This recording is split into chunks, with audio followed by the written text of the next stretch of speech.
Statesboro City Council holds a very special meeting bright and early this Friday morning in City Hall to discuss and vote on a closing decision on a new city's manager. On the agenda, Mayor Jonathan McCullough and council members still continue to interview finalists further before a decision is finally made. Statesboro Soccer League Tormenta FC breaks ground on a new stadium. This ceremony was held this afternoon, and the team's president, Dan Van Tassel, says that this is a place where events can be held and where the community can come out and be entertained. There is no firm completion date of the new soccer field, but they will have their first game this Friday. I'm Kirsten Floyd for Eagle News. Holy, holy, holy. It's a time to celebrate the Indian culture, but for Georgia Southern students, we celebrate the season of spring. As you can see right behind me, all of our students are dressed in white. And while they're dressed in white, they are anticipating and learning a dance. As they're learning a dance, eventually the colors will start flowing and it will be on everybody's white shirt. For Eagle News, this is Kirsten Floyd. The future is female, and today Georgia Southern University College of Engineering and IT invites the women in manufacturing groups to tour the engineering labs and also hear faculty presentations. The assistant professor of the college said that the women in these engineering fields are in the minority and that she hopes with the presence of these women in the manufacturing groups can encourage more female students into the engineering fields. This is Kirsten Floyd for Eagle News. Save 10 cents a gallon by paying with your gas station app. This app can be downloaded on all smartphones by just one click.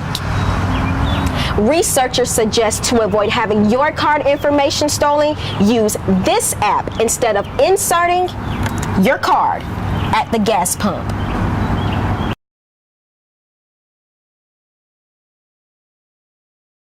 Chief C says that he hopes the next chief of police helps protect people in these areas.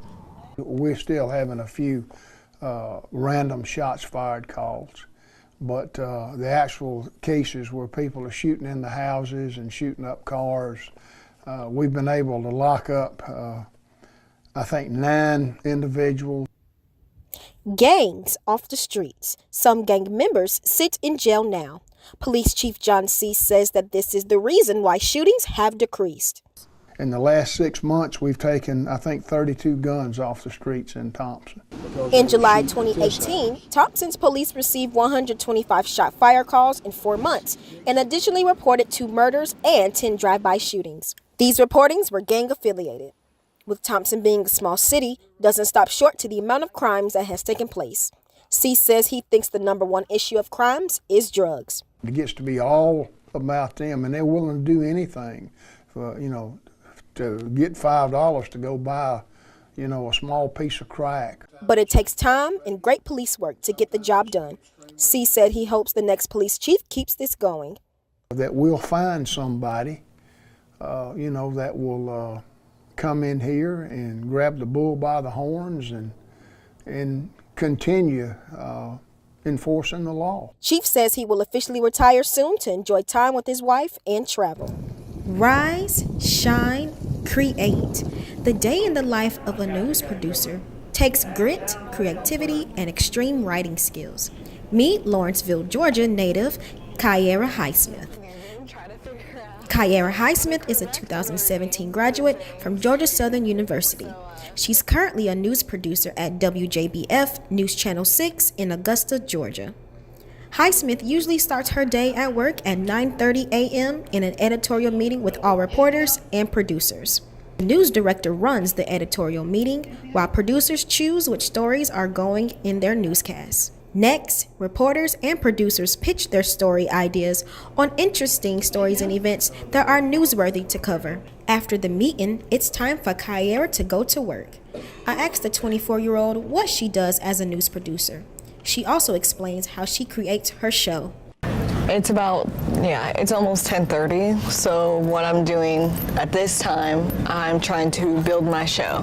So which that means is I am deciding what I want in my show, what goes where, and who is reading what. Most of the time, news producers are hooked to a desk for the whole day. While Highsmith worked, I asked another producer and executive producer how Kyara's progression has been from hiring to now as a news producer. She needed me less and less, asked less questions. She still asks questions, which is good in order to learn, but training her as someone from Georgia Southern is a lot different than training someone that came from the Augusta area or that maybe went to school somewhere else, simply because it seems that the program is very side by side with what we do, except for deadlines. The deadlines need to be way tighter. She's really come a long way from somebody who needed a lot of supervision on the weekend and a lot of guidance to somebody who can kind of now make her own decisions and do things and make the right decisions. Crunch hour for Kyara is a few hours leading up to her show. She utilizes that time by talking with directors about potential errors, asking for anchors if they're content with their show, and making sure her newscast is close to perfect. Just look at her rigorous typing. It's showtime. WJBF live Viper 6. No rain currently, some showers just for north, sliding south. Good evening, everyone. I'm Jenny Montgomery in for John Hart tonight. And I'm Dee Griffin. Thanks for sticking around for WJBF News Channel 6 at 5:30. The control room is where all the magic happens. Non-stop back and forth communication between Kyara, her directors, anchors, and even the meteorologists. George, I didn't want to decrease your weather time even more. Oh, that's fine, no problem. I gave you 2:45, which I know is still low. No, that's excellent. Okay, cool. Not blank. I saved it. You're blank. Yeah, it's saved in the template. The room can be a stressful place, but Kyara's director Josh makes sure everyone feels good about the work they do.